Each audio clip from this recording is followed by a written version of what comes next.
Assalamualaikum warahmatullahi wabarakatuh. Tema 8, subtema 3, pembelajaran ketiga. Disusun oleh Henisa dan Indah Novita. Pada waktu liburan, Siti pulang ke kampung halaman ibunya di Yogyakarta. Siti mengunjungi neneknya. Rumah nenek Siti dekat dengan pantai. Siti senang membeli ikan di TPI atau tempat pelelangan ikan. Siti membeli ikan bersama ibu. Di TPI banyak nelayan pulang melaut. Adik-adik, setelah kita membaca cerita nelayan dan ikan mas, cerita nelayan dan ikan mas disebut sebagai cerita fiksi. Artinya, cerita tersebut adalah cerita hasil dari sebuah karangan penulis atau cerita yang tidak diambil dari kenyataan yang ada. Tokoh-tokoh yang ada di dalam cerita tersebut yaitu kakek dan nenek. Hikmah dari cerita tersebut adalah kita harus bersyukur atas apa yang telah kita miliki dan kita tidak boleh serakah.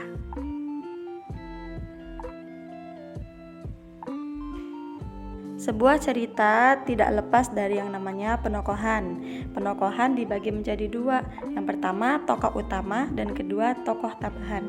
Berdasarkan perannya dibagi menjadi dua. Yang pertama ada tokoh protagonis dan yang kedua ada tokoh antagonis. Tokoh protagonis adalah tokoh yang baik dalam cerita, sedangkan tokoh antagonis adalah tokoh yang tidak baik dalam cerita. Halo adik-adik, kembali lagi bersama Bu Nisa dan Bu Indah. Nah, kalian tahu nggak sih cerita nelayan dan ikan mas? Nelayan merupakan suatu jenis pekerjaan yang menghasilkan barang. Berdasarkan jenisnya, pekerjaan dibagi menjadi dua jenis. Yang pertama, pekerjaan yang menghasilkan barang, dan yang kedua, pekerjaan yang menghasilkan jasa. Nah, coba sekarang perhatikan ya.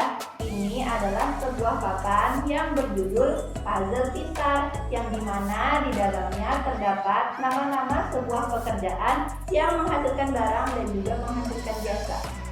Nah, di sini Ibu telah memegang gambar sesuai dengan nama pekerjaan yang sudah ada di papan Puzzle Pintar. Mekanismenya, nanti kalian akan mencocokkan gambar ini sesuai dengan nama yang sudah ada di papan. Kita ambil contoh melukis, gambar melukis. Coba kita lihat nama pekerjaannya. Kita cocokkan dengan nama melukis. Selanjutnya yang kedua, ada nama pekerjaan yaitu hakim. Kita ambil gambarnya, lalu kita pasangkan. Dan yang ketiga adalah pemadam kebakaran. Kita cari gambarnya dan kemudian memasangkannya. Dan yang keempat ada petani. Kita cari dulu gambarnya, lalu kita pasangkan. Dan yang terakhir ada pengajar atau guru.